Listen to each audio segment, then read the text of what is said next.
very, very small percentage of trees. It's just a tree here, there, and the other, so we're in really good shape there. And on average, probably somewhere around in the average of about 10 pieces of fruit. And again, there's more in certain areas, but on average anywhere between 10 15 green fruit that's on the ground.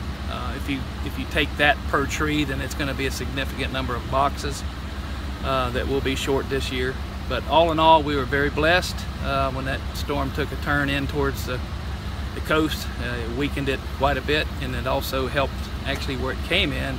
The tidal surges were very minimal too. They weren't as much as they had expected. So all in all, very lucky.